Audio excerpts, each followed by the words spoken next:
विद्यालयात उपस्थित झालेले प्रमुख अतिथी श्री धरमसिंग सुंदरडे साहेब, सहाय्यक पोलीस निरीक्षक, शेवगाव पोलीस स्टेशन यांचं मनोगत आज आपण येथे ऐकणार आहोत। ना कुठलं मंडळ आहे, ना कुठल्या मंडळाचा कार्यकर्ता आहे, जिथे लागला बंदोबस्त तिथेच सुख करता आणि तिथेच दुःख करता आहे। आणि म्हणून या श्री गणेशाच्या स्थापनेच्या निमित्तानं आज आपल्या महाविद्यालयामध्ये उपस्थित सुंदरडे साहेब यांचं मनोगत आपण येथे ऐकणार आहोत। सरांना मी विनंती करेन की आपण विद्यार्थ्यांना संबोधित करा।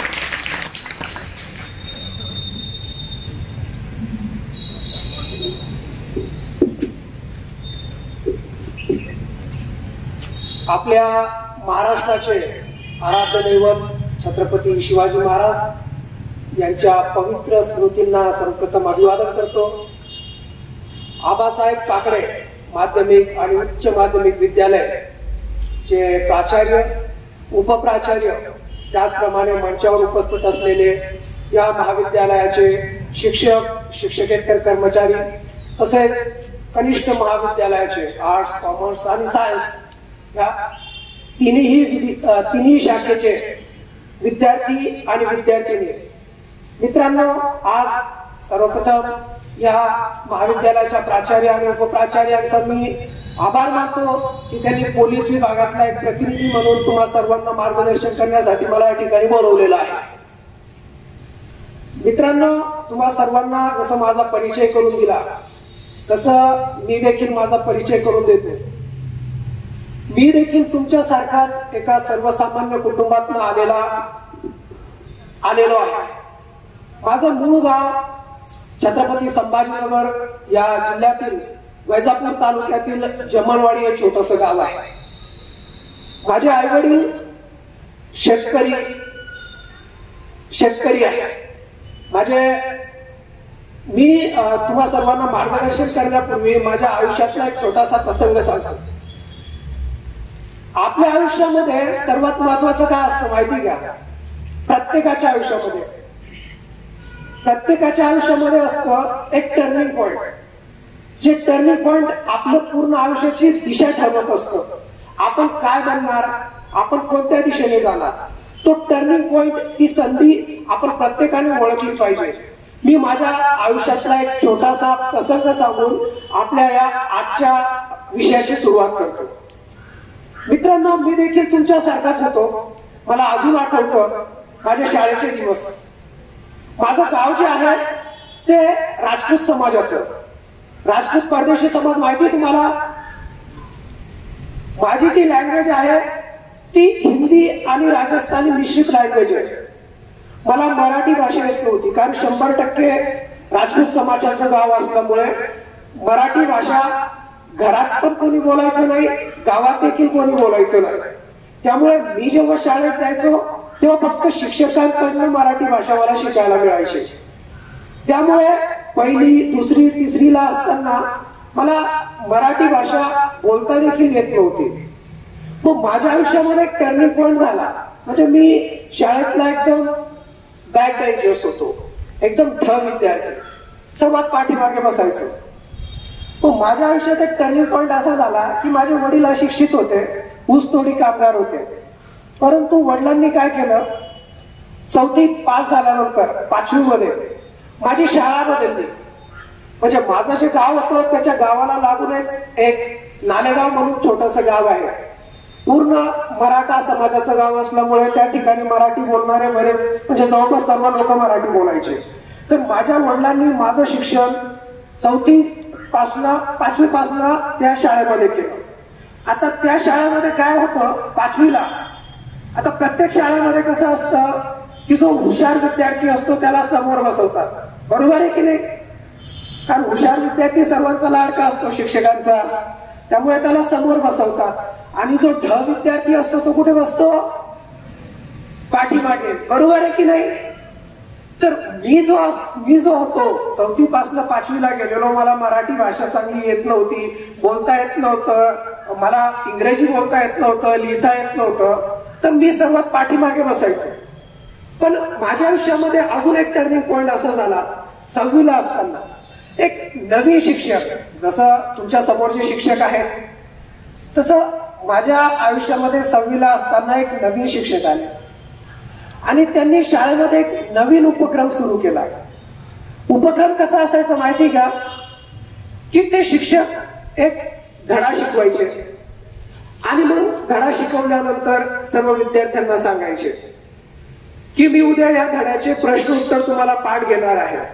एका वाक्यात असेल, 2 ते 3 वाक्यामध्ये असेल, दीर्घोत्तरी असेल, रिकाम्या जागा भरणं असेल, जोड्या लावा असेल. मी तुम्हाला उद्या प्रश्नांची उत्तरं विचारणार. तुम्ही जायचं घरी आणि अभ्यास करून यायचं. आणि मग ते काय करायचे, समोरच्या विद्यार्थ्याला उठवायचे आणि त्याला प्रश्नाचं उत्तर विचारायचे.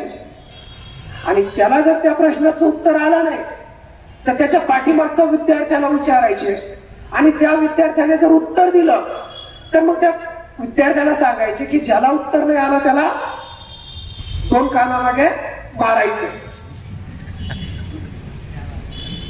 आता समजा 5 विद्यार्थिनी आहेत, त्या 5ही विद्यार्थिनींना एका प्रश्नाचं उत्तर आलं नाही, 6व्या विद्यार्थिनीला त्या प्रश्नाचं उत्तर आलं तर तिने काय करायचं, पहिल्या 5 विद्यार्थिनी ज्यांना उत्तर नाही आलं त्यांना मारायचे. म्हणजे ते 2-2 मारायचे कानामागे. मग मी जो होतो, माझ्या आयुष्यातला हा खरा प्रसंग आहे जिथनं माझं पूर्ण आयुष्य चेंज झालं. मी विद्यार्थ्यांमध्ये सर्वात बॅक बेंचर्स होतो, सर्वात पाठीमागे बसायचो. त्यामुळे विद्यार्थ्यांमध्ये सगळ्यात पाठीमागे म्हणजे मुलींमध्ये, म्हणजे मला प्रश्नाचं उत्तर नाही आलं आणि 1 नंबरच्या मुलीला आलं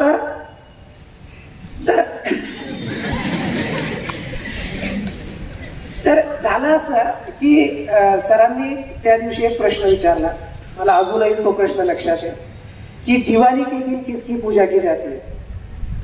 कोणाची पूजा करतो, बरोबर, लक्ष्मी जी की पूजा की जाती है. बरोबर की नाही. प्रश्न खूप सोपा होता, त्या प्रश्नाचं उत्तरही खूप सोपं होतं आणि मला ते आलं असतं, पण माझ्यामध्ये आत्मविश्वास नव्हता, न्यूनगंड होता. त्यामुळे मी उभा राहिलो आणि खाली मान घालून फक्त बघत राहिलो खाली. त्या प्रश्नाचं उत्तर मला आलं नाही. मग सरांनी 1 नंबरला जी मुलगी होती, आता 1 नंबरला म्हणजे सर्वात हुशार मुलगी असेल, बरोबर की नाही, एकदम चुनचुनीत मुलगी.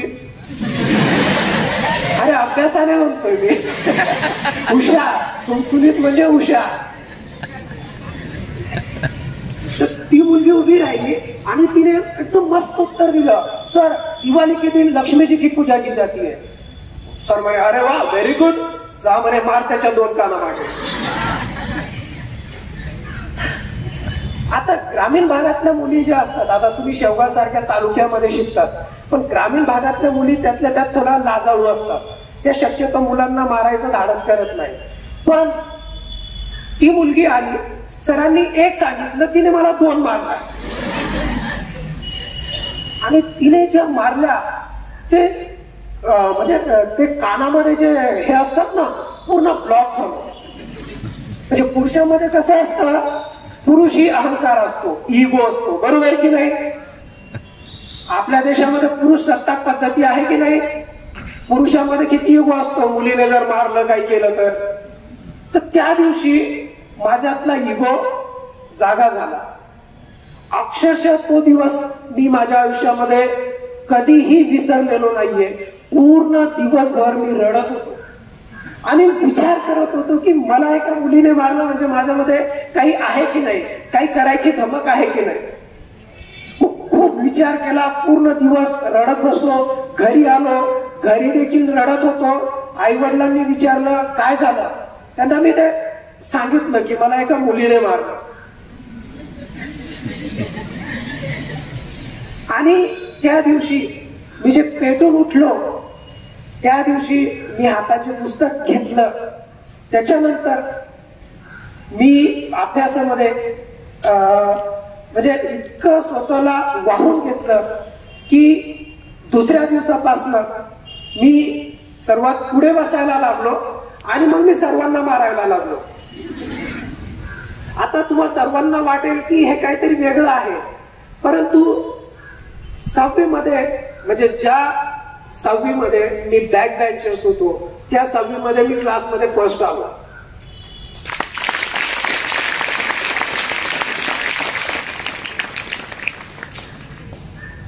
त्या दिवशी माझ्यातला पुरुषी इगो, अहंकार जागा झाला आणि मी अभ्यास सुरू केला आणि वयाच्या 21व्या वर्षी मी PSI झालो.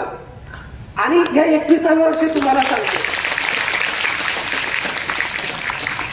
हे सांगायचं कारण काय माहिती का, की आपण आपलं एक ध्येय ठेवलं पाहिजे. आयुष्यामध्ये यशस्वी होण्यासाठी काय लागतं माहिती का, काय लागतं, आपलं गोल पाहिजे. काय पाहिजे, गोल, ध्येय. तुम्हाला काय बनायचंय ते आतापासून तुम्ही ठरवलं पाहिजे, बरोबर की नाही. मग मी ठरवलं होतं, मी काय ठरवलं होतं माहिती का, मी PSI होण्याचं बिलकुल ठरवलं नव्हतं. मी 6वी पासून पुस्तक वाचायला सुरुवात केली आणि मी कंटिन्युअसली, कन्सिस्टन्सी फक्त पुस्तक आणि पुस्तकच वाचायचो. माझे आई वडील अशिक्षित होते. माझा मोठा भाऊ 10वी मध्ये 3 वेळेस फेल होता. त्यामुळे आणि मला मार्गदर्शन करणारं कोणी नव्हतं. पण जर आपण पुस्तकांशी मैत्री केली तर आपल्याला कोणी मार्गदर्शनाची गरज नसते. हे पुस्तकच असं असतं जे तुम्हाला झिरोतनं हिरो बनवू शकतं. तर सर्वात महत्वाचं, आता आपण करिअरकडे वळू. तुम्ही सर्व 11वी 12वीचे विद्यार्थी आहात. मित्रांनो, तुम्ही सर्वांनी आयुष्यामध्ये सर्वात महत्वाची गोष्ट केली पाहिजे की तुमचं गोल ठरवलं पाहिजे. आणि गोल कसं पाहिजे माहिती का, स्मार्ट पाहिजे. स्मार्ट म्हणजे कसं, स्पेसिफिक पाहिजे. यस, स्मार्टचे स्पेलिंग काय आहे, SMART. स्मार्ट. गोल कसं पाहिजे, स्मार्ट म्हणजे स्पेसिफिक, म्हणजे विशिष्ट पाहिजे. त्यानंतर M म्हणजे मेजरेबल, म्हणजे मोजता आलं पाहिजे.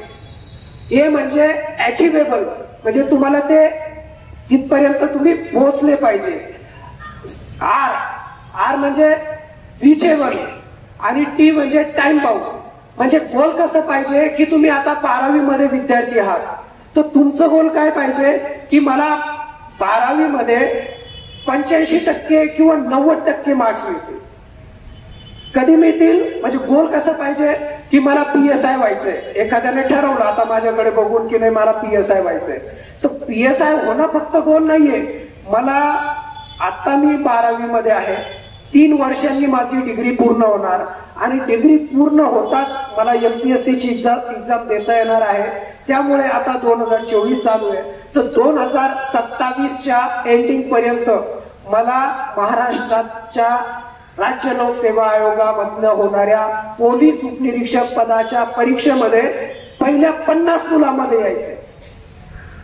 हे आपलं काय पाहिजे, हे आपलं गोल पाहिजे. एकदा तुम्ही आयुष्यामध्ये गोल सेट करा. किती मुलांनी आपलं गोल सेट केलेलं आहे बघा, 2-3च हात वरती आले. चला, 50% मुलांनी आपलं गोल सेट केलंय आणि बाकीचे 50 आहेत ना, ते कसे असतात माहिती का, समुद्रामध्ये एखादी नाव सोडून दिली तर समुद्र जिकडे घेऊन जाणार तिकडे ते जाणार, बरोबर की नाही. आपल्याला तसं करायचं आहे का. आता तुम्हाला शेवगाववरनं जर नगरला जायचंय तर पहिले तुमचं काय असतं, टार्गेट पाहिजे नगर, बरोबर की नाही. मग नगरला जाण्यासाठी मला मार्ग कोणते आहेत ते आपण बघणार. मला तिसगाव मार्गे जायचं की मला इकडे नेवासा मार्गे जायचं, शॉर्टकट घ्यायचा की लॉंग रूटने जायचं, हे तुम्ही ठरवता. त्यामुळे जर आयुष्यामध्ये तुम्हा सर्वांना यशस्वी बनायचं असेल तर सर्वात महत्वाचं तुम्ही तुमचं गोल ठरवलं पाहिजे की नाही, मला ही गोष्ट मिळवायची आहे आणि एवढ्या वेळेत मिळवायची आणि मी ती मिळवू शकतो, बरोबर की नाही. एकदा तुम्ही गोल ठरवल्यानंतर तुमच्या आयुष्यामध्ये महत्वाचं असतं हार्डवर्क. मी गोल ठरवलं. आता एखादी विद्यार्थिनी असेल जिला 10वी मध्ये 60% मार्क्स मिळाले आणि तिने गोल ठरवलं मला IAS व्हायचंय. IAS माहितीये तुम्हाला, IAS IPS UPSCच्या एक्झाम नाही होतात, बरोबर की नाही. आता तिने गोल ठरवलं की मला IAS व्हायचंय. आता IAS जी असते अखिल भारतीय सेवा असते, त्यामध्ये पूर्ण भारत देशातल्या मुलांसोबत आपली स्पर्धा असते आणि जे पहिले 100 ते 150 मुलं असतात ते फक्त IAS होतात. बाकीचे जे 100 असतात ते IPS होतात. त्याच्यानंतरचे असतात ते IFS, IRS, पोस्टल सेवा, रेल्वे सेवा वगैरे त्याच्यामध्ये जातात. तर मला जर IAS व्हायचंय, एका 10वी पास आणि 60% मार्क्स असलेल्या विद्यार्थ्यांनी ठरवलं IAS व्हायचं, तर त्यासाठी काय लागणार आहे तिला? त्यासाठी तिला काय करावं लागेल? हार्डवर्क करावं लागेल. काय करावं लागेल? हार्डवर्क. 10वीला 60%, तर तिने ठरवायचं मला 12वीला कमीत कमी 90% मार्क्स पाहिजे. किती पाहिजे? कमीत कमी 90% मार्क्स जर मला 12वीला मिळाले तरच मी UPSCच्या ज्या स्पर्धा परीक्षा आहेत त्याच्या विद्यार्थ्यांसोबत स्पर्धा करू शकते. त्यानंतर 12वीला 90% मार्क्स मिळाले, त्यानंतर डिग्रीमध्ये ग्रॅज्युएशन मध्ये मला 95% मार्क्स पाहिजे. किती पाहिजे? 95% मार्क्स पाहिजे. तेवढा अभ्यास, तेवढा मेहनत मी स्वतःवर घेतली पाहिजे. आणि त्यानंतर जी एक्झाम असते ग्रॅज्युएशन नंतर, UPSCची एक्झाम, ती UPSCची एक्झाम तुम्ही क्रॅक करू शकता. म्हणजे सर्वात महत्वाचं तुम्ही गोल ठरवा, त्यानंतर तुम्ही त्याच्यावर मेहनत करा. आणि तिसरं सर्वात महत्वाचं काय असतं माहिती घ्या, आपण गोल ठरवतो, मेहनत करतो, पण अभाव असतो कशाचं माहिती का? कन्सिस्टन्सीचा. कशाचा? कन्सिस्टन्सी माहिती आहे? सातत्य. कन्सिस्टन्सी म्हणजे मी ठरवलं मला खूप शरीर बनवायचंय, मी जिम जॉईन केली, 1 महिना खूप मेहनत करतो मी, आणि नंतर काय खुश. बरोबर आहे की नाही? तर आपली गाडी कशी पाहिजे माहिती का? पेट्रोलची गाडी पाहिजे. नाहीतर काही गाड्या असतात रॉकेलच्या, त्यांना काय असतं, पेट्रोलचा डोस द्यावा लागतो, तर ती गाडी पुढे जाते, परत बंद पडते, परत डोस द्यावा लागतो. तसं आपली गाडी पाहिजे का? नाही. आपली गाडी कशी पाहिजे? पेट्रोलची. म्हणजे एकदा डोस दिला की जोपर्यंत टार्गेटवर पोहोचत नाही तोपर्यंत ती बंद पडायला नको. म्हणजे सर्वात महत्वाचं तुम्ही गोल ठरवा, त्यासाठी मेहनत घ्या. आणि ती मेहनत कशी पाहिजे? जोपर्यंत मी ठरवलेलं गोल मी अचीव करत नाही तोपर्यंत मी थांबणार नाही. आता तुम्हाला माहिती ते विष्णू शास्त्री चिपळूणकर एकदा असं म्हटले होते, तुम्ही ते भाषण ऐकलं असेल की मी मराठी भाषेतला शिवाजी आहे. बरोबर आहे की नाही? म्हणजे शिवाजी हे फक्त नाव नाही, शिवाजी हे फक्त कर्तृत्व नाही, शिवाजी हे फक्त नेतृत्व नाहीये, तर छत्रपती शिवाजी हे सर्वोच्चतेचं प्रतीक आहे. मला काय व्हायचंय? मला काय व्हायचंय तर ज्या क्षेत्रात असेल, ज्या प्रांतामध्ये असेल, तिथलं मला शिवाजी व्हायचंय, सर्वोच्च व्हायचंय. बरोबर आहे की नाही? आपले आराध्य दैवत कोण आहे? छत्रपती शिवाजी महाराज. ते कसे आहेत? सर्वोच्च आहेत. मग आपलं गोल पण कसं पाहिजे? आपलं गोल कसं पाहिजे? मोठं पाहिजे. तुम्हाला जर PSI बनायचं असेल ना मित्रांनो, तर तुम्हाला सांगतो की तुम्ही IPSचं गोल ठेवलं पाहिजे. आणि तुम्हाला जर कॉन्स्टेबल बनायचं असेल तर तुम्ही कमीत कमी PSIचं गोल ठेवून PSIचा अभ्यास केला पाहिजे, तर तुम्ही कॉन्स्टेबल बनता. बरोबर आहे की नाही? तुम्ही गोल कोणतंही ठेवा, कोणत्याही क्षेत्रातलं ठेवा, पण त्या क्षेत्रातलं सर्वोच्च गोल ठेवा. तुमचं जर गोल असेल मला इंजिनियर बनायचंय, तर तुम्ही इंजिनियरचं गोल ठेवू नका. मला इंजिनियर बनायचंय पण मला IIT मुंबई मधलं इंजिनियर बनायचंय. काय बनायचंय? IIT मुंबई म्हणजे IIT मधून मला इंजिनिअरिंग करायची आहे, मला MBA करायचंय. पण महाराष्ट्रातल्या, भारतातल्या जे सर्वात मोठं MBAचं कॉलेज आहे तिथे मला ऍडमिशन मिळाली पाहिजे आणि फ्री मध्ये मिळालं पाहिजे, आणि तिथलं मला MBA करायचं. मला MBBS करायचंय पण जे सर्वात मोठे एम्स कॉलेज असतात तिथलं मला MBA करायचंय. तर तुमचं ध्येय कसं पाहिजे? तुमचं ध्येय पाहिजे मोठं. जेव्हा आपण एखादं मोठं सर्कल काढतो ना ब्लॅक बोर्ड वरती, तेव्हा जे छोटे छोटे सर्कल असतात ना ते भरल्या जातात. आता मी PSI असलो पण मी PSIचं एकही पुस्तक वाचलेलं नाहीये. मी PSI आहे, मी 21व्या वर्षी PSI झालो, पण मी PSIचं पुस्तक वाचलं नाही. तर मी 12वी पासून माझं ध्येय होतं UPSC. मला UPSC करायची. मी UPSC हिंदी आणि इंग्लिश मीडियम मध्ये असतात बुक्स, मराठीमध्ये त्यावेळेस 12-13 वर्षापूर्वी खूप कमी लिटरेचर होतं. त्यामुळे मी हिंदी आणि इंग्लिश मधलं पुस्तकं वाचायचो. त्यामुळे मी पहिलीच परीक्षा, माझा 1.5 तासाचा पेपर होता 150 मार्काचा. तो पेपर मी जवळपास 40 मिनिटांमध्ये, म्हणजे ते MCQs असतात, 40 मिनिटांमध्ये ते 150 प्रश्न असे पूर्ण केले आणि 150 पैकी 125 मार्क्स मला मिळाले होते. हे कशामुळे शक्य झालं? कारण माझं ध्येय मोठं होतं आणि मोठ्या सर्कलचा मी अभ्यास करायचो. त्यामुळे ते छोटे छोटे सर्कल्स त्याच्यामध्ये भरले जात होते आणि त्याचा अभ्यास करायची आपल्याला गरज नसते. त्यामुळे तुम्ही तुमचं जे हे वय आहे ते काहीतरी करून दाखवायचं वय. तुमचे आई वडील, म्हणजे मी तर असं म्हणतो, आता सर्व इथे आहेत, ज्या विद्यार्थ्याला, ज्या विद्यार्थिनीला त्यांच्या आई वडिलांच्या कष्टाची जाण असते ना, ते आयुष्यात कधीच फेल होत नाही, कधीच फेल होत नाही. हे लक्षात ठेवा. फक्त तुमचे आई वडील सकाळपासून संध्याकाळपर्यंत जी मेहनत करतात, पैसा कमवण्यासाठी जी मेहनत लागते ते बघा. तुम्ही शाळेतनं, घरातनं निघता, तुम्ही खरंच शाळेत जातात का? क्लास अटेंड करतात का? शिक्षकांनी दिलेलं होमवर्क तुम्ही पूर्ण करतात का? हे थोडं आत्मपरीक्षण करा. काय करा? आत्मपरीक्षण करा.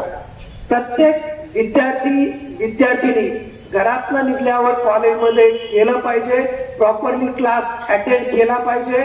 ज्या वेळेस तुमचं मन झालं ना मित्रांसोबत क्लास बंक करायचं किंवा एखाद्या हॉटेलला जायचं, पार्टीला जायचं, त्यावेळेस फक्त थोडं थांबायचं, डोळे बंद करायचे आणि विचार करायचा की मला माझे आई वडील या ठिकाणी पाठवतात, तर मला आईश करण्यासाठी पाठवत नाहीये. मला माझ्या आईबापाच्या पैशावरती आईश करायची नाहीये. मी आईश करेल, पण मी कधी करेल? माझ्या पैशावरती करेल. कधी करेल? माझ्या पैशावरती. मी माज करेल, गाडी घ्यायचा माज करेल, चांगल्यातला चांगला मोबाईल घ्यायचा, पण कोणाच्या पैशावरती?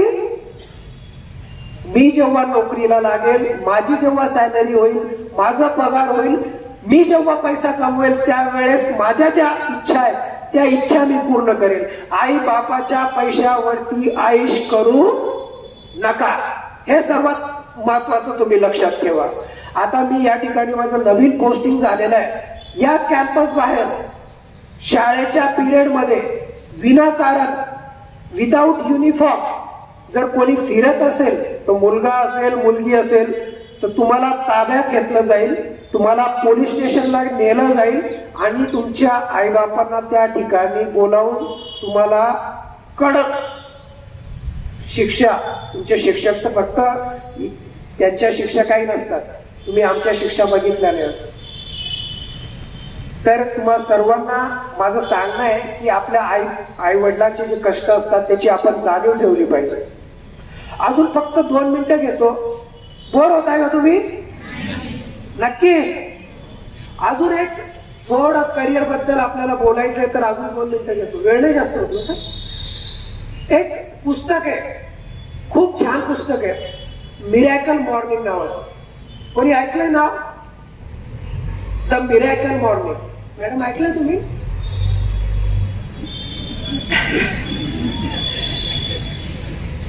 एक खूप छान पुस्तक आहे. मी असं तुम्हाला सर्वांना सजेस्ट करेल की तुम्हाला जर तुमचं ध्येय गाठायचं असेल, आयुष्यात काही बनायचं असेल, तर घरी गेल्यावरती द मिरॅकल मॉर्निंग नावाचं पुस्तक वाचा. आता गुगल वरती ते पुस्तक फ्री मध्ये अवेलेबल आहे, पण ते इंग्लिश मध्ये आहे. आता तुम्हाला इंग्लिश समजत असेल तर गुगल वरनं ते डाउनलोड करून वाचा. जर इंग्लिश समजत नसेल तर युट्यूबला त्याच्या पूर्ण पुस्तक PDF, म्हणजे त्या पुस्तकाची पूर्ण समरी आहे हिंदीमध्ये. मी मराठीमध्ये बघितली नाही, मराठीमध्ये पण असेल, हिंदीमध्ये त्या पुस्तकाची समरी वाचा. म्हणजे आपण सकाळी उठल्यानंतर आपण काय केलं पाहिजे, ज्यामुळे आपला पूर्ण दिवस चांगला जाईल आणि आपलं जे काम आहे, आपलं जे क्षेत्र आहे, म्हणजे आता तुम्ही विद्यार्थी आहे तर तुमचं क्षेत्र काय आहे? जास्तीत जास्त नॉलेज घ्यायचं, अभ्यास करायचा आणि करिअर बनवायचं. बरोबर आहे की नाही? आता मी पोलीस आहे, माझं क्षेत्र काय आहे? पोलीस स्टेशनला जर काही एखादा गुन्हा झाला तर आरोपीला लवकरात लवकर पकडायचं, लवकरात लवकर चांगलं इन्व्हेस्टिगेशन करायचं, त्याच्या विरुद्ध जास्तीत जास्त पुरावे गोळा करायचे, त्याच्या विरुद्ध कोर्टात चार्जशीट पाठवायचं आणि त्याला जास्तीत जास्त शिक्षा कशी होईल कोर्टामध्ये ते बघायचं. हे माझं काम आहे. बरोबर की नाही? तर आपण सकाळी उठल्यानंतर काय केलं पाहिजे? तर त्या पुस्तकामध्ये सेवर्स नावाचे ते प्रिन्सिपल सांगितलेले आहेत. त्यामध्ये सर्वात महत्वाचं काय माहिती का? सर्व लक्ष द्या, लक्ष देऊन ऐका, हे तुमच्यासाठी खूप महत्वाचं आहे. म्हणजे ज्या विद्यार्थ्यांचं अभ्यासामध्ये मन लागत नाही, चिडचिड होते, फोकस होत नाही, एकाग्रता होत नाही, त्यांनी लक्षात ठेवायचं सर्वात महत्वाचं झोपेतनं उठल्यावरती सायलेन्स. सर्वात महत्वाचं असतं सायलेन्स. उठल्याबरोबर डोळे बंद करायचे आणि कीप सायलेन्स. फक्त आपल्या श्वासावरती आपलं लक्ष पाहिजे. आणि तुम्ही जर एखाद्या देवाला मानत असाल तर त्या देवाच्या प्रार्थना करायची, म्हणजे प्रेयर्स म्हणतो ना, खूप पॉवर्स असते प्रेयर्स मध्ये.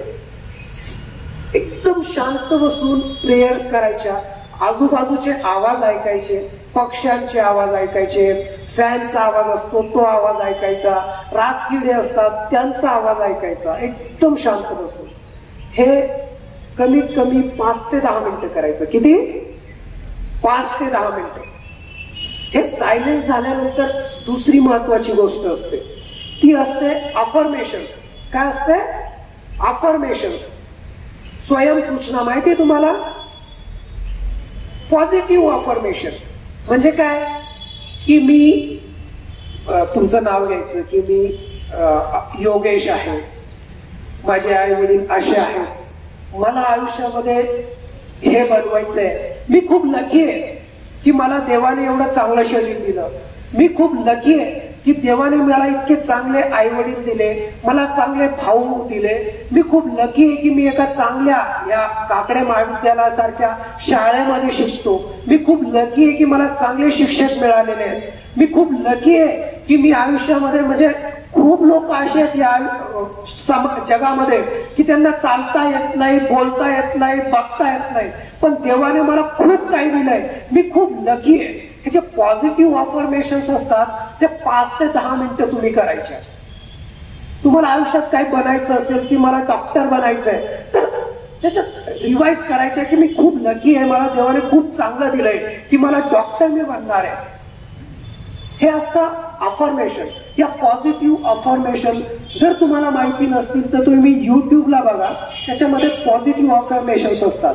तुम्ही 5 मिनिटासाठी तुम्ही युट्यूब लावून द्या, डोळे बंद करा आणि ते जे अफर्मेशन सांगतात ते तुम्ही स्वतः हे करायचे त्या 5 मिनिटासाठी त्या अफर्मेशन.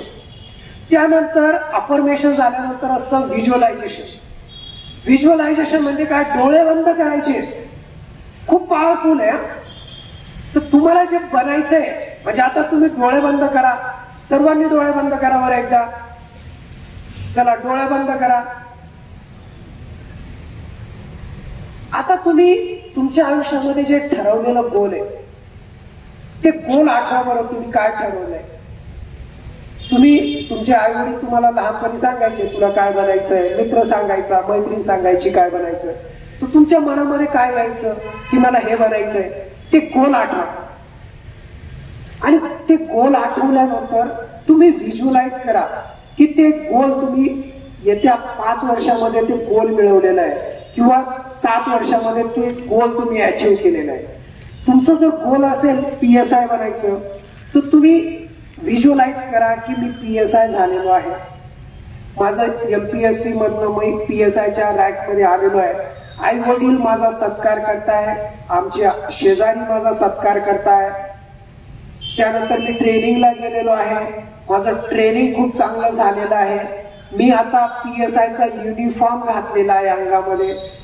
ते काय तो खाकी युनिफॉर्म, ती कॅप ते हातात लाठी, मी एका पोलीस स्टेशन मध्ये बसलेलो आहे, ते खुर्चीवरती बसलेलो आहे, एक आरोपी येतो, चोरी करून येतो, मी त्याला 2 तंटे मारतोय. आठवला? केलं व्हिज्युअलाइज? त्यानंतर कोणाचं असेल ध्येय डॉक्टर बनायचं, ते त्यांनी व्हिज्युअलाइज करा की मी डॉक्टर झालेलो आहे, माझ्या अंगात पांढरे कपडे आहे, गळ्यामध्ये स्टेथोस्कोप लटकवलेला आहे, एक ऍक्सिडेंटचं पेशंट माझ्याकडे आलेलं आहे, त्याला इमर्जन्सीची गरज आहे, मी लगेच नर्स बोलवतो, त्याला ऑपरेशन थिएटर मध्ये घेऊन जातो, लवकरात लवकर ऑपरेशनची तयारी करतो आणि चांगल्यात चांगलं त्याचं ऑपरेशन करतो आणि त्याचा जीव मी वाचवतो. असं व्हिज्युअलाइज केलं तुम्ही? आता डोळे उघडा. केलं व्हिज्युअलाइज? कसं फील होतं? चांगलं फील होतं की नाही? मी फक्त एक पोलीस आणि डॉक्टरांबद्दल बोललो. तुमचं जे ध्येय असेल ना ते तुम्ही व्हिज्युअलाइज करायचं आत्तापासून, की मला हे व्हायचंय तर मी आत्ताच त्याचा विचार करायचा. तुम्ही जेव्हा असं करता ना तेव्हा तुम्ही तसं वागायचा प्रयत्न करता, ती मॅच्युरिटी तुमच्यामध्ये येते आणि त्याच्यानंतर ते ध्येय 100%. ते लॉ ऑफ अट्रॅक्शन सगळ्यांनी ऐकलं असेल, लॉ ऑफ अट्रॅक्शन, आकर्षणाचा सिद्धांत. ते शाहरुख खान म्हणतो ना, अगर तुम किसी चीज को शिद्दत से चाहो तो पूरी कायनात उस चीज को तुम्हें मिलाने में जुट जाती है. बरोबर की नाही?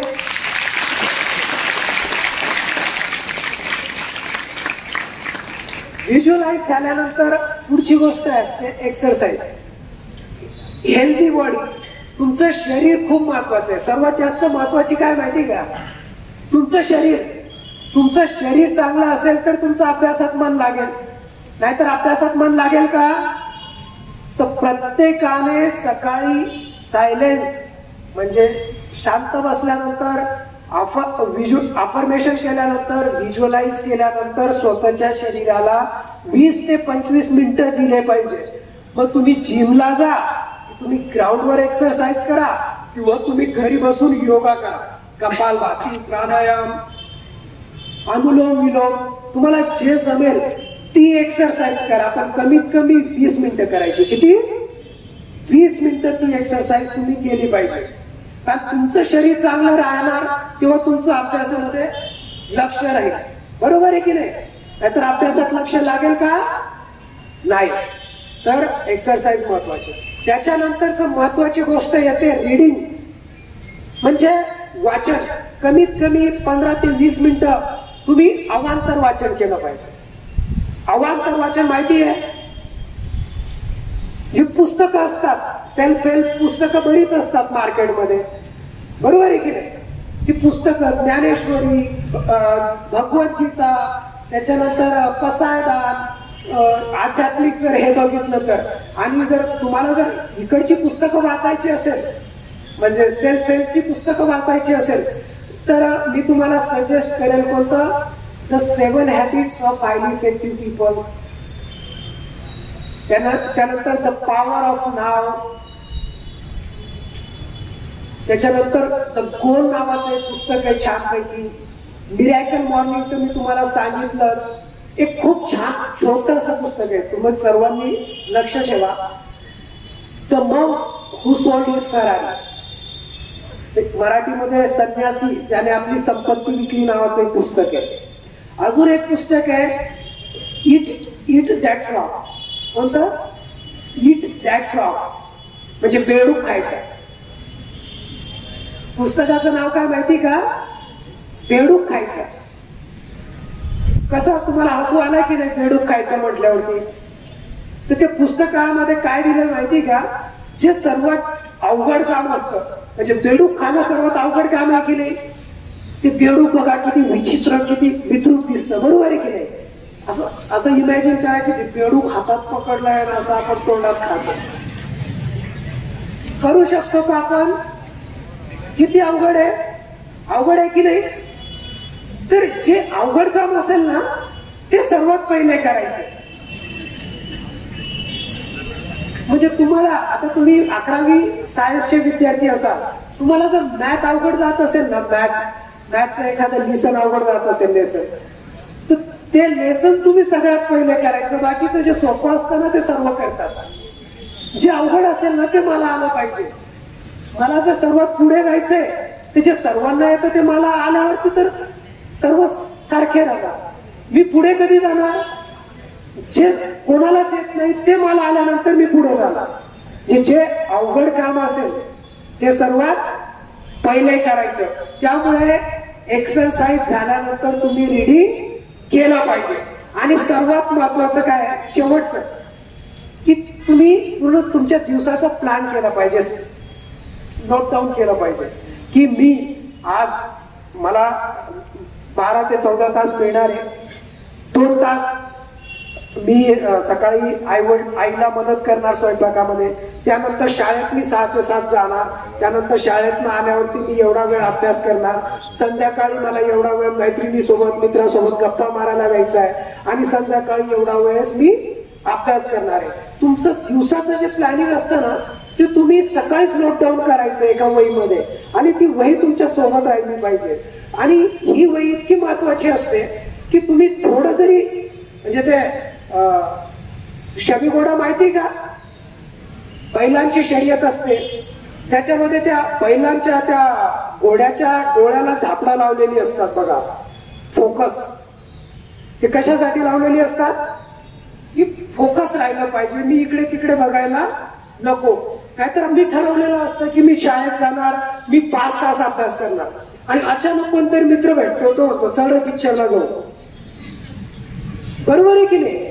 मग आपण पण म्हणतो यार जाऊ दे तू अभ्यास, चल करू एन्जॉय मस्त, आज जाऊ दे. काय असं होतं की आपलं जे ध्येय असतं त्याच्यावरनं आपण बाजूला सरकतो आणि वेगळंच कुठेतरी लोकांच्या सांगण्यावरनं वाहवत जातो. त्यामुळे आपलं फोकस आपल्या करिअरवरती पाहिजे. आणि त्याच्यासाठी असतं की तुम्ही सकाळी तुम्हाला जे करायचंय ते नोट डाऊन करा. ह्या खूप महत्वाच्या गोष्टी असतात. त्यामुळे मी तुमच्यासोबत शेअर केल्या. आता मुलींच्या बाबतीत सांगतो, आम्ही जे पोलीस स्टेशनला एक निर्भया पथक स्थापन केलेलं आहे. मुलींना तुम्ही बिलकुल घाबरायची गरज नाही. तुम्हाला सांगतो जो डर गया वो माय गया. बरोबर आहे की नाही? तुम्ही कोणालाच घाबरायची गरज नाहीये. तुम्हाला ज्या क्षणी वाटलं की मला पोलिसांच्या मदतीची अपेक्षा आहे त्या क्षणी तुम्ही 100 नंबरला कॉल करा किंवा 112 नंबरला कॉल करा. आमची पोलीस स्टेशनची गाडी 10 ते 15 मिनिटांमध्ये तुमच्यापर्यंत 100% अशा गावामध्ये पोहोचणार. त्यामुळे आणि अजून एक मुलींसाठी सर्वात महत्वाचं तुम्हाला माहिती का? सर्वात महत्वाचं काय होतं? एखाद्याची हिंमत का वाढते की आपण वेळेवर त्याला हे करत नाही. त्याला रिस्पॉन्स आपला जो असतो स्ट्रॉंग रिस्पॉन्स नाही म्हणायचा, तो वेळेवर आपण देत नाही. कोणी आपल्याला चिडवत असेल, आपला पाठलाग करत असेल, इशारे करत असेल तर ती गोष्ट तुम्ही शेअर करा. तुमच्या मैत्रिणी सोबत शेअर करा, तुमच्या शाळेतल्या शिक्षकांसोबत शेअर करा आणि सर्वात महत्वाचं तुमच्या आई वडिलांसोबत शेअर करा. आणि जर ते शेअर करणं तुम्हाला शक्य नसेल तर तुम्ही पोलीस स्टेशनला एखाद्या आमच्या लेडीज LPC सोबत ते शेअर करा. कारण तुम्ही जर शेअरिंग नाही केलं, शेअरिंग मेक्स केअरिंग, शेअर केलं पाहिजे. तुम्ही शेअर नाही केलं, ते सहन करत गेला. आज तुम्हाला कोणी चिडवलं, तुम्ही आज सहन केलं तर परत त्याची हिंमत वाढते, तो परत तुम्हाला चिडवतो आणि त्याची छोटीशी कृती पुढे मोठ्या एखाद्या गुन्ह्यामध्ये हे होतं आणि त्याच्यात आपण काय होतो, व्हिक्टिम होतो, आपण त्याला बळी पडतो. त्यामुळे एखादी चिंगारी असेल ती आग व्हायच्या अगोदरच ती चिंगारी आपण विझवली पाहिजे, ती थिंगी विझवली पाहिजे. त्यामुळे कोणी तुम्हाला जर तुमच्या इच्छेविरुद्ध तुमच्या संमतीशिवाय जर काही करत असेल तर ती गोष्ट तुमच्या शाळेमध्ये मॅडमने सांगितलं की एक तक्रार पेटी आहे. त्या तक्रार पेटीमध्ये तुम्ही तुमची तक्रार टाका. मॅडम त्या तक्रारीचं सोल्युशन करतील. त्यांच्याकडनं नाही झालं तर ते आमच्या पोलीस स्टेशनला येतील, आम्हाला सांगतील. आणि मुलांना तुम्हाला सांगतो, मुलींप्रमाणे मुलांना, तुम्ही 11वी 12वीचे विद्यार्थी आहे, तुमचं वय अजूनही 18 वर्षापेक्षा कमी आहे. बरोबर आहे? सर्वांचं 18 पेक्षा कमी आहे ना? तर 18 वर्षापेक्षा कमी वय असलेल्या मुलांसाठी, मुलींसाठी एक खूप महत्वाचा कायदा आहे POCSO, the protection of children from sexual offences act 2012. बालकांचं लैंगिक अपराधांपासून संरक्षण करण्याचा कायदा. हा कायद्यामध्ये इतक्या कडक शिक्षा आहेत ना, एखाद्याला फाशीची शिक्षा आहे, फाशीपर्यंत शिक्षा त्या कायद्यात आहे. त्यामुळे आणि बिलकुल घाबरायचं नाही. तुमच्या सोबत तुम्हाला माहिती आहे, तुम्हाला गुड टच बॅड टच मॅडमने शिकवलं असेल त्याच्यामध्ये. तर जर ते शिकवलं नसेल तर एखादा क्लास घ्या. सर्वात महत्वाचं आता मी जे तुम्हाला सांगितलं की तुम्ही बिलकुल लाजायचं नाही, घाबरायचं नाही आणि एखादा बोलला तर त्याच्या डोळ्यात डोळं घालून बोलायचं आणि स्पष्ट शब्दात त्याला त्याची लायकी दाखवायची. काय दाखवायची? समजलं? आणि मुलांना तुम्हाला सांगतो, हे जे तुमचं वय, हे करिअर घडवण्याचं वय. या वयामध्ये फक्त अभ्यास अभ्यास आणि अभ्यास. आणि ज्यावेळेस वाटलं की मी दुसरी काहीतरी गोष्ट करतोय, मी मगाशी सांगितल्याप्रमाणे डोळे बंद करायचे, आपल्या आईवडिलांचे कष्ट आठवायचे की माझे आईवडील मला कशासाठी पाठवताय, ज्या कामासाठी पाठवतोय मी ते करतो का, की मी वेगळा काहीतरी करतोय.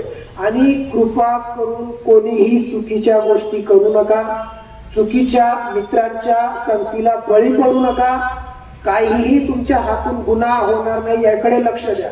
कारण तुमच्या हातून काही गुन्हा झाला या पोक्सो अंतर्गतमध्ये तर 100% तुमचं पुढचं जे करिअर आहे ते पूर्ण स्पॉइल होऊन जाणार आणि पूर्ण करिअरचा वाट लागेल.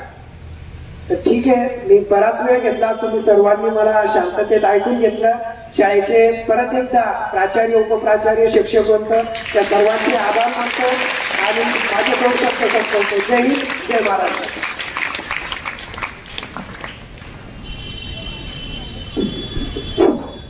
धन्यवाद सर. सरांनी आपल्याला अतिशय सुंदर असं मार्गदर्शन इथे केलेलं आहे.